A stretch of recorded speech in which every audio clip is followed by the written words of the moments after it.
Hi friends, ఇలాంటి Zoom effect అనేది premier ప్రోలో ఎలా క్రియేట్ చేసుకోవాలి ఈరోజు చూద్దాం. అయితే మాక్సిమం బిగినర్స్ అందరు చేసే మిస్టేక్ ఏంటంటే ఇక్కడ మోషన్లోకి వస్తారు. మోషన్లోకి వచ్చిన తర్వాత ఇక్కడ స్కేల్ దగ్గర కీ ఫ్రేమ్ తీసుకుంటారు, సంథింగ్ వాల్యూ తీసుకొని ఇక్కడ ఇలా జూమ్ ఎఫెక్ట్ అనేది క్రియేట్ చేస్తారు. ఇప్పుడు ఇది అనేది మనం ప్లే చేద్దాం ఎలా వచ్చింది అనేది.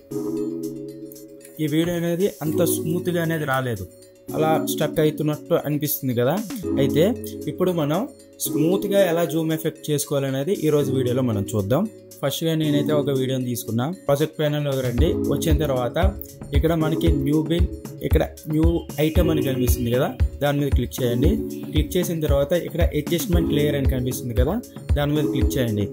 క్లిక్ చేసిన తర్వాత డైరెక్ట్గా ఓకే క్లిక్ చేయండి.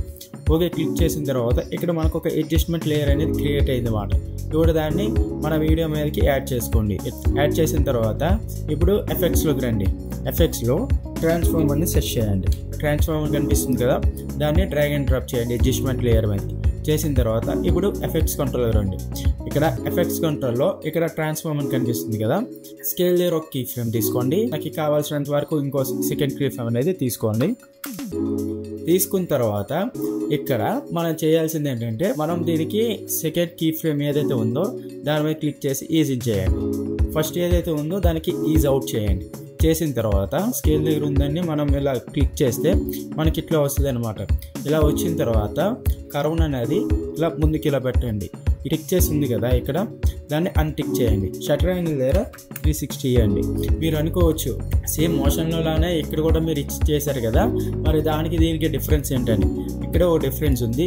ఏంటంటే అన్టిక్ చేసాం కదా, ఏదైతే ఇప్పుడు మనం అన్టిక్ చేసి ఇక్కడ షట్టర్ యాంగిల్ ఇచ్చామో జూమ్ అయ్యేటప్పుడు లైట్గా బ్యాక్గ్రౌండ్ అనేది మోషన్ బ్లర్ అయ్యి మనకి జూమ్ అనేది మంచిగా వస్తుంది అన్నమాట. ఇప్పుడు ప్లేస్ చేసి చూడండి ఒకసారి. చూసారా? ఇప్పుడు ఆ వీడియోకి ఈ వీడియోకి మీకే డిఫరెన్స్ కనిపిస్తుంది కదా. మీకు ఈ వీడియో అర్థమైందని అనుకుంటున్నాను. ఇలాంటి మోర్ కంటెంట్ వీడియోస్ కోసం మన పేజ్ని ఇప్పుడే ఫాలో చేయండి.